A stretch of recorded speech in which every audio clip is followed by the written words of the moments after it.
So, I guess it seems that networks, television networks, cable networks, over-the-air networks, can't keep their hands out of the cookie jar.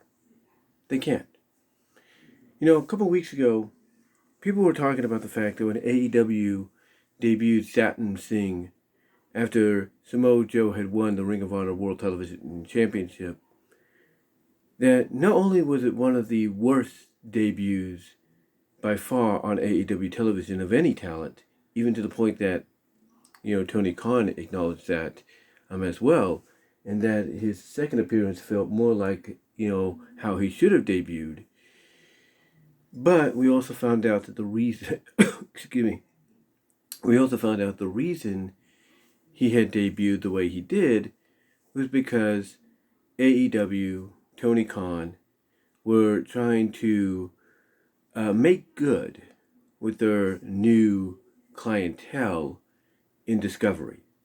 Because as we all know, there is a merger that is on the verge of full completion between Warner Brothers and Discovery. Discovery, of course, being the new owners of Warner Brothers, thus, condensing it all together into what's known as Warner Brothers Discovery.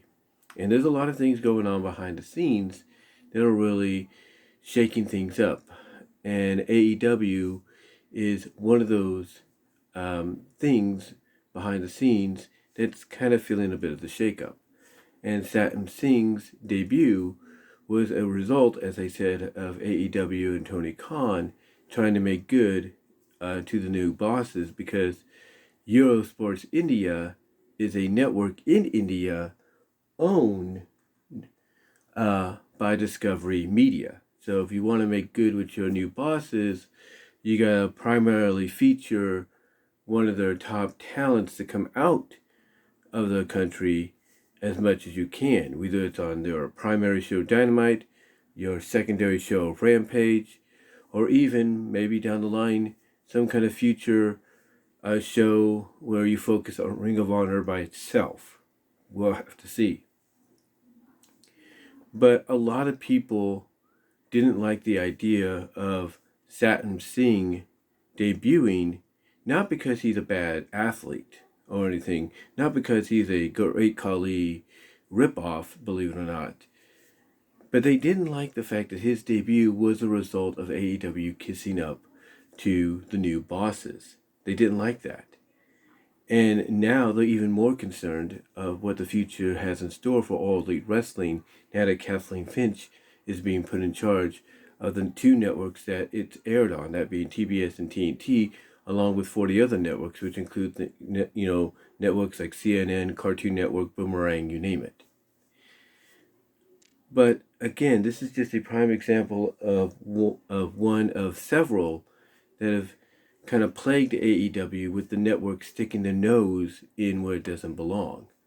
Because a lot of people feel that they should just be glad that AEW is bringing in the numbers that and the demographic that they so sought after, or they so want to, basically draw in, the soughting after, and that being the 18 to 35 demographic. Well, they're not the only ones having to deal with this. Because believe it or not, WWE itself has dealt with this as recent, over the past several years, if not the past 20, 30 years, 40 years. And, it continues even to this day, probably more so than ever. Because apparently, the Tag Team Unification match, which was supposed to happen this Sunday at Wrestlemania Backlash between RK Bro and the Usos, was nullified. Not because WWE is coming out and trying to save face by saying, they planned the entire time for a 6-man tag. No, not because of that, whether you believe it or you don't. The reason the match was nullified, it was nixed, it was voided, was because Fox Network didn't want a unification match.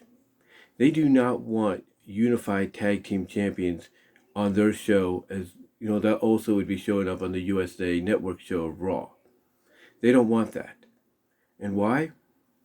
Because Fox wants to own established roster of talent. They want their own champions, different from what you see on Raw, NXT 2.0, and NXT UK. It's just a problem, though.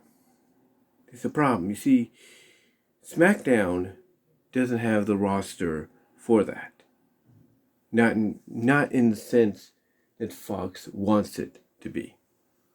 I mean, if Fox wants that kind of a roster, that's fine. But what they have to accept is very soon, if we are to believe that WWE in some capacity was sincere about this, which is hard to do since, as I said in one video, they've lost a lot of the fans' trust because of screw-ups like what we're dealing with right now. If we are to believe, though, that they were sincere in making this happen because they noticed, hey, our tag divisions on both shows are lacking and the unification is the best way to go. If Fox wants that roster, if you will, they have to accept that things like this need to take place. That if you want a distinguished roster you could call your own, you need to let a unification match take place. I mean, I'm sure they're not entirely thrilled that they had to agree to let the unification match at WrestleMania happen between Brock and Roman. I'm sure they're not still thrilled about that. But guess what? It happened. And now WWE has a singular champion, which kind of, in a way, even though it doesn't look like it right now, makes the other championships there seem a little bit more important, a little bit more focused on than before.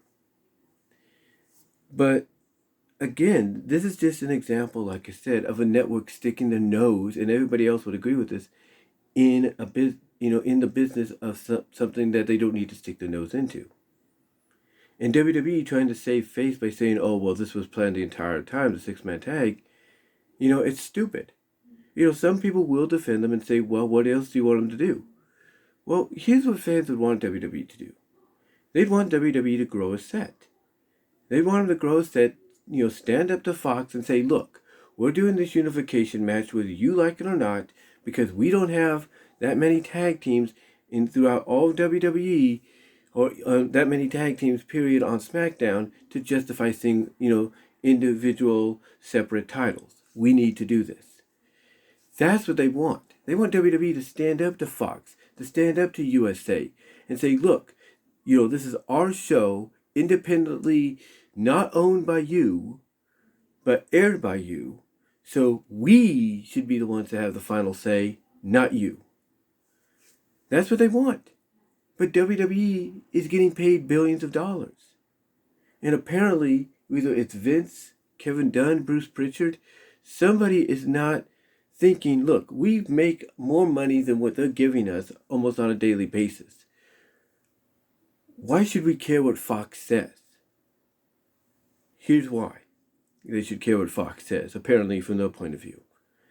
Because if they stand up to Fox and they tell Fox to F off, if you will, and go forward with the plans they wanted to go forward with, Fox has enough pull, believe it or not only to take SmackDown off the air, but to make sure SmackDown is never seen again anywhere, including the Peacock streaming service via the WWE Network division. That is there, or network channel that is there. They have that kind of pull. They will make sure SmackDown is never heard of again. They will make sure that the upcoming SmackDown after Backlash unexpectedly is the finale.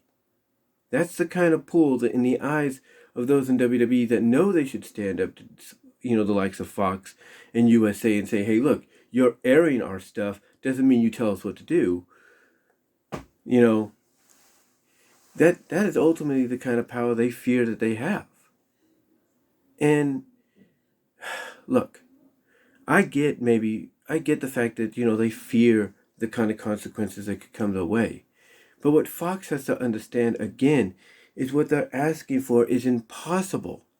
And if Fox wants that, then maybe Fox themselves need to step up to the plate, talk to WWE, and say, hey, stop releasing these people, stop screwing up these rosters of yours with these budget cuts, keep these people around, and use them in a proper way that gives us the two different distinguished rosters. That's all they need to do. And the same with USA. They need to stand up to WWE and tell them to stop doing that. But WWE won't. Because WWE, what they're doing by not, keeping people around, by not, focusing on certain people and not giving them and not putting them in matches, I should say, that would benefit a pay-per-view like Backlash, is because even though they are, kissing up to them and giving opportunities to be champions and do this and that, let them go outside and do these outside projects and everything, the reason they're not focusing on them just yet is because, and I've thought about this, is they're sending a message to them. And that message is, hey, we know you like being here, despite what other people may say, but we know you're starting to get that itch. That itch of you just want to wrestle, and we're not going to let that happen. Yes, we are a wrestling company, but the message we're going to send through you and to anybody else watching is that we are sports entertainment first, wrestling second. And that's what's going on here, in my opinion. That they're not going to let a Sasha Banks. They're not going to let a Naomi. They're not going to let a Shayna Baszler. They are not going to let a Becky Lynch. They are not going to let an Asuka, or Liv Morgan, or Rhea Ripley, or any of them, into that scenario that they need to be in. Not a Seth Rollins. Maybe Seth might be an exception, but you get the idea. Not a Seth Rollins. Who else? Not a Baron Corbin, whether people want that or not. Not a Shinsuke.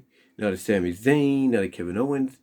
They're not going to let them back into that scenario until the message gets across to them that, yes, we know you love wrestling and that's what we're allowing you to do, but you need to remember we're sports entertainers first, wrestlers second. And that's why, what Smackdown wants, believe it or not, is not going to come to pass until all these men and women acknowledge that. Until they acknowledge that. But even if that's not the case, and it may sound like I'm just rambling, the thing is, what Fox wants is impossible right now. Unless they stand up to WWE and say, knock it off with the budget cuts, reorganize your strategy, give us one distinguished roster for us, one for Raw, be done with it, and let's go forward. Unless they stand up, along with USA, stand up to WWE and tell them to stop doing that, even if they have to threaten cancellation to the point that SmackDown and Raw may never be picked up again, then so be it. But on the other side of that, you have WWE and the people there that probably know, hey, we need to get our act together. We need to make this unification happen. We need to make that unification happen. We need to merge those titles and this and this and this and this and this and that. And the reason they're not doing it is because they, like I just said about Fox and USA, are not standing up to Fox or even USA themselves. Because just like Fox and USA should stand up to them and say, knock it off with the budget cuts, reorganize your rosters, make each one distinguished for each show, and go your merry way, WWE and those that know they need to get better, they need to fix things, they need to unify titles, they need to focus on talent, they too need to stand up to Fox and USA and say, look, like I mentioned earlier, they need to say, look, you may air our shows, but you don't have a say in what happens here. And if we want to do a unification match, so be it. If we want to unify all the titles, so be it. That's our choice, not yours. And in the long run, it benefits both rosters, including the individual rosters you want. Long story short, in the end, folks, it's on both ends of the spectrum. It's on WWE and those behind the scenes that know they need to stand up and make the right decisions and basically tell Fox and USA to keep their noses out of their businesses and let them do what they have to do to make things better. And it's on Fox and USA for not standing up to WWE and saying, look, we're paying you all this money, knock it off with the budget cuts, you don't need to do them. It's one of those scenarios where it's basically the blame can be shared all the way around. But what do you guys think? What are your thoughts on Fox sticking their nose where it doesn't belong, being the reason the Unification match is canceled, that's causing WWE to come up with an excuse as to, oh, we had the 6-man tag planned out the entire time? What are your thoughts? How do you feel about it? Let me know down below in the comments, as well as in the live chat during the premiere, where super chats, super stickers are open, and during the video you can also pledge a super thanks if you want, which would be greatly appreciated as well. But again, guys, let me know what your thoughts are. How do you feel about this? Do you agree, but the blame goes all the way around here? Let me know down below in the comments and in the live chat, and I am out.